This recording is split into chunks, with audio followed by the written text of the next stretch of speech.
Olá a todos, o meu nome é Elizabeth Castellon Conquivitz, eu sou médica, neurologista, psiquiatra e professora da Universidade Federal da Grande Dourados, Faculdade de Medicina. Esse vídeo, ele tem como objetivo pontuar algumas coisas básicas sobre o transtorno do estresse pós-traumático. Não vai dar para entrar em detalhes, porque vai ser um vídeo breve, de 15, no máximo 20 minutos, mas eu vou tentar falar um pouquinho sobre a frequência, as características do TEPT, transtorno do estresse pós-traumático. Vou falar um pouco sobre o que provavelmente acontece na neurobiologia do TEPT e quais os fatores de risco e como tratar. Então, assim, é muita coisa para pouco tempo. Mas, resumidamente, assim, a gente sabe que a maioria das pessoas vão passar por alguma experiência traumática uma vez na vida. Aqui, quando eu falo de trauma, eu não estou dizendo do bullying, ou eu não estou dizendo de uma separação do marido, eu estou falando de alguma situação extrema que te leva à confrontação com o risco de morte iminente. Então, onde você vê que a sua integridade está seriamente ameaçada. Exemplos: assalto, a mão armada, sequestro, estupro, ataque terrorista, por exemplo, as Torres Gêmeas, acidentes graves automobilísticos, atropelamento, acidente aéreo. Então, esses são exemplos de trauma que podem levar ao transtorno do estresse pós-traumático. A gente sabe que 70 a 75% das pessoas vão passar por essa experiência, mas apenas 6% mais ou menos, 6, 7% vão ter transtorno do estresse pós-traumático uma vez na vida. Então, isso mostra que a maioria das pessoas tem, por alguma razão, elas conseguem desenvolver meios, recursos psíquicos de lidar com esse evento que aconteceu, de forma a poderem retomar o curso da sua vida. Enquanto que uma minoria desenvolve o transtorno do estresse pós-traumático, que é um problema grave, incapacitante, crônico, duradouro e de difícil tratamento. Em que consiste o transtorno do estresse pós-traumático? Ele consiste basicamente, simplificadamente, ele consiste em 4 sintomas. O primeiro é a revivescência, é a recordação involuntária daquilo que aconteceu, que pode acontecer sob a forma de pesadelos, sob a forma de flashback, mas de alguma forma você fica se recordando daquelas cenas, daquela situação de medo e de horror. A segunda característica é a evitação. Então você tem um comportamento de evitar toda e qualquer situação que possa, ainda que distantemente, evocar a lembrança do trauma, qualquer situação que possa remeter ao trauma. Então, se eu fui, por exemplo, um acidente automobilístico na estrada com um carro vermelho que veio ao meu encontro, então eu não posso mais ver carro vermelho, eu não posso sair na estrada, na realidade eu não posso nem mais sair na rua, na realidade eu não posso entrar nem dentro de nenhum carro. Então, eu generalizo e várias situações corriqueiras da vida que guardam algum aspecto em comum com o trauma, essas situações são evitadas. É claro que isso é muito disfuncional, porque isso vai me impedir de fazer muitas coisas necessárias para tocar minha vida. E isso também é disfuncional porque impede o reaprendizado, que é o que a gente chama nos modelos animais de extinção, e no ser humano a gente chama de terapia de exposição ou dessensibilização sistemática. O que significa isso? Então, antes de falar dos outros 2 sintomas do TEPT, eu já vou entrar aqui. Quando eu fico evitando passar por essa experiência de novo, e eu deixo de fazer isso, deixo de fazer aquilo, deixo de fazer aquilo outro, eu impeço que o meu cérebro reaprenda que nem sempre que eu encontrar um carro vermelho significa acidente. Então, nos animais, a gente chama isso de condicionamento pavloviano. No condicionamento pavloviano é assim: sempre que o animal escuta um som, ele leva um choque. Escuta um som, leva um choque. Escuta um som, leva um choque. Então, chega um momento onde apenas ao escutar o som, ele já fica paralisado, porque ele sabe que vai vir o choque. No que a gente chama de extinção, é eu colocar o animal nessa mesma caixa, nesse mesmo lugar e com esse mesmo som, mas aí não tem choque. De novo o som, não tem o choque. De novo o som, não tem o choque. Então chega um momento onde o animal para de ter esse susto, esse congelamento. Ou seja, ele aprende que nem sempre esse som vai estar aliado ao choque. E é nisso que consiste a terapia com resultados mais comprovados para o transtorno do estresse pós-traumático. É você recolocar a pessoa nessas situações de pista para que ela aprenda que nem sempre, como eu falei, a questão do carro vermelho, nem sempre que vai ter um carro vermelho vai ter um acidente. Ou nem sempre que vai ter um homem de barba preta, ele vai ser um estuprador. É claro que isso não é tão simples assim, criar essa nova situação onde você tem o estímulo, mas você não tem a consequência negativa, mas basicamente essa seria a terapia para fazer o seu cérebro reaprender e remontar aquele circuito que ficou condicionado, aliando um estímulo ao outro. Então, no meu circuito está montada essa associação entre carro vermelho e acidente. Eu preciso desconstruir isso. E a desconstrução disso se dá através da exposição. Então, eu falei dos sintomas do TEPT, eu falei que a maioria das pessoas tem trauma, no entanto, não é a maioria que desenvolve TEPT. Aquelas que desenvolvem têm, porém, um transtorno muito grave, uma coisa muito debilitante. E aí eu comecei a falar dos sintomas, que são a revivescência, a evitação, aí eu já falei um pouco da terapia, e os outros dois sintomas são as cognições negativas, então eu fico com pensamentos muito negativos, eu fico com sintomas de depressão, eu fico muitas vezes com culpa pelo que aconteceu, ou eu fico com raiva daquilo que aconteceu, e eu tenho um humor deprimido, eu tenho desesperança, eu não consigo mais me imaginar no futuro. E aí entram as comorbidades. Então, a gente sabe que o TEPT é um fator de risco para suicídio, o TEPT é um fator de risco para abuso de substâncias, transtorno do uso de substâncias. Então, eu posso começar a usar álcool ou outras drogas, às vezes até numa tentativa de estar me tratando dessa experiência traumática. Então, esse é o outro sintoma, é o terceiro das cognições e do humor negativo. E o quarto sintoma é a hipervigilância, que é um estado de alerta contínuo. Então, aquela pessoa que está sempre assustada. E a gente acha que isso se dá porque no cérebro, uma estrutura que é a amígdala fica estimulando os circuitos responsáveis pela descarga de noradrenalina. Então, eu tenho uma resposta de susto, de medo, de tensão a estímulos inócuos, ou mesmo involuntariamente, sem que eu tenha estímulo nenhum. Então, esse é o sintoma da hipervigilância. O que acontece no cérebro, então? A gente acha que o TEPT, ele é uma forma de memorização alterada. Então, a gente acha assim, que o transtorno do estresse pós-traumático, ele representa ele é uma doença da memória. Ele é um transtorno de memória.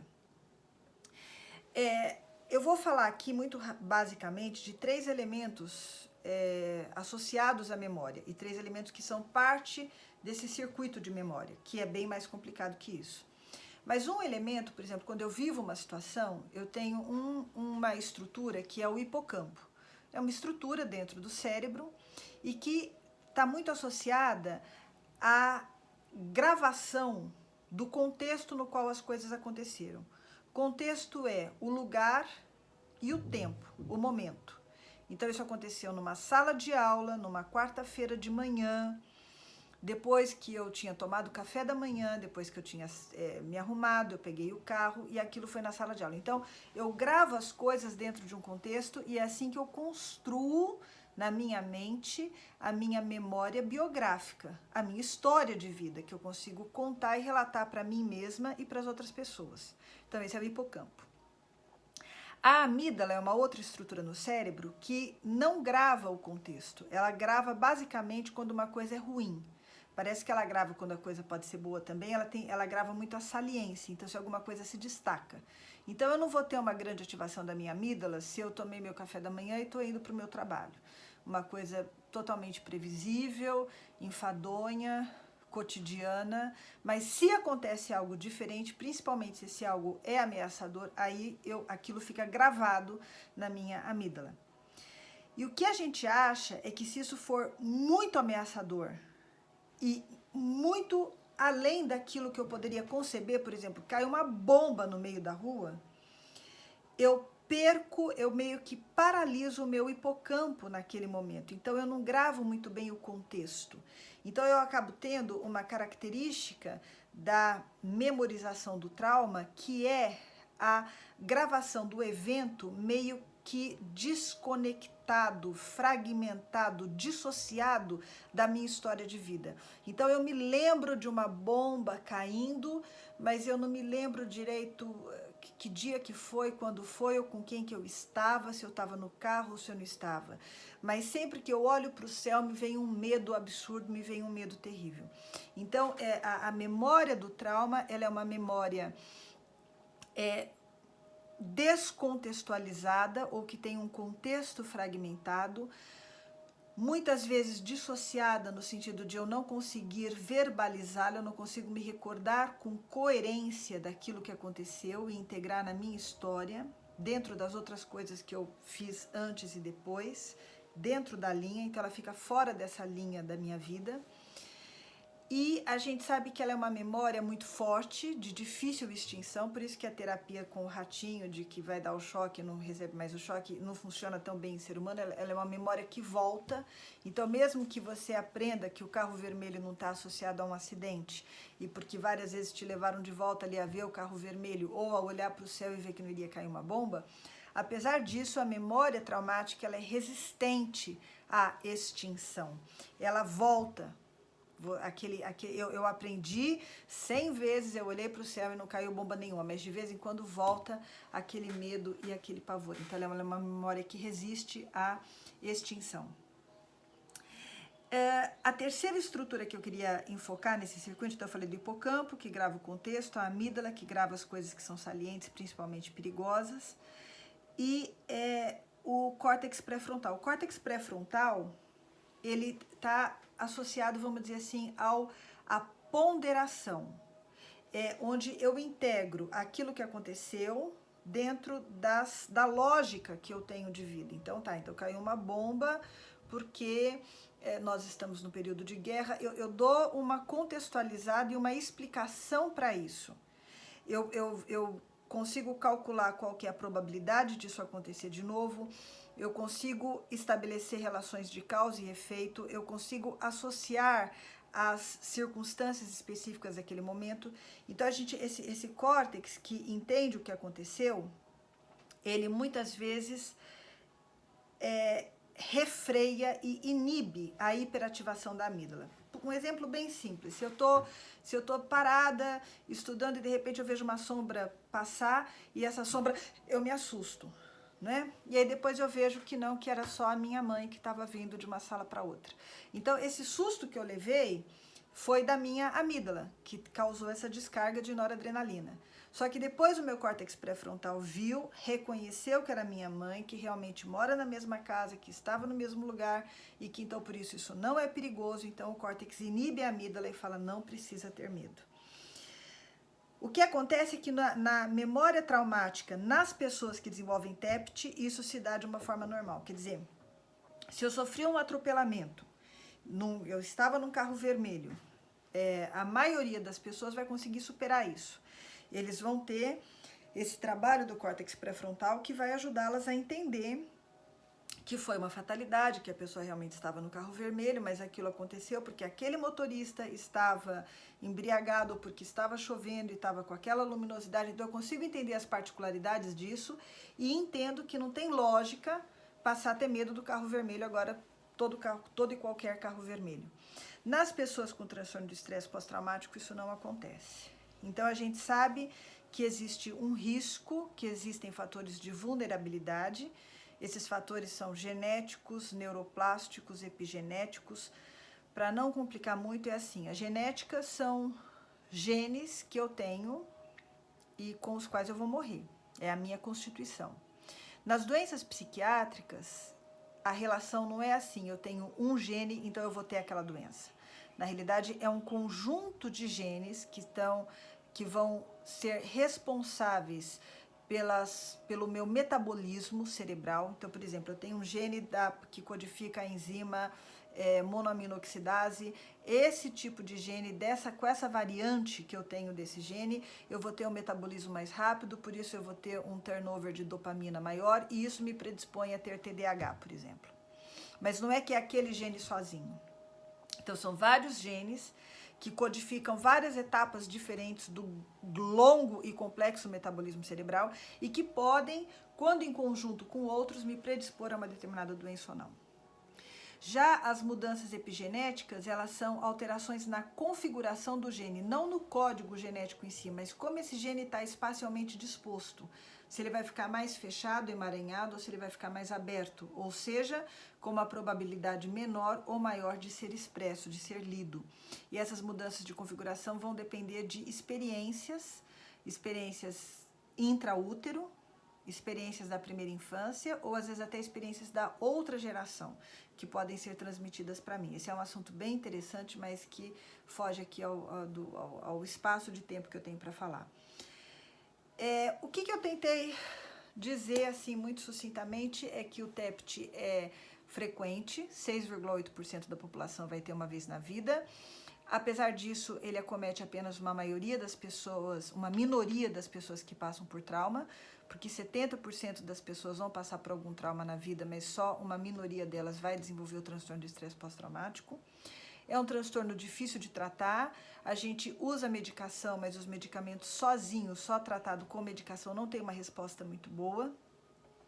É muito importante que ele tenha uma terapia, uma psicoterapia, e essa psicoterapia é específica.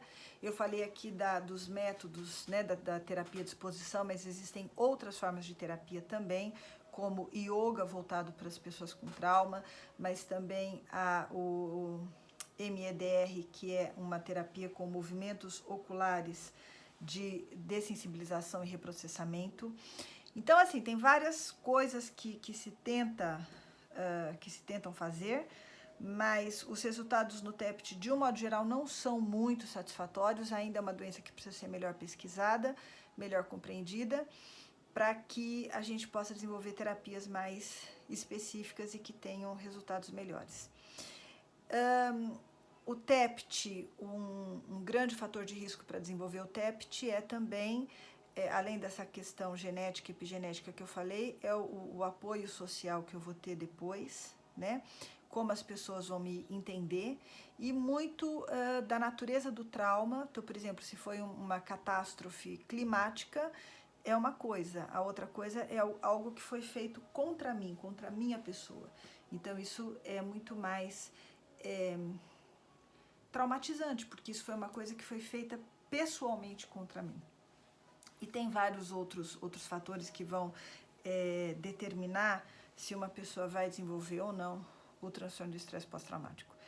Eu espero que eu possa ter falado aí alguma coisa. O tema exigiria uma conversa muito mais longa, mas enfim, foi só uma pincelada sobre um assunto extremamente interessante. Um abraço para todo mundo. Obrigada.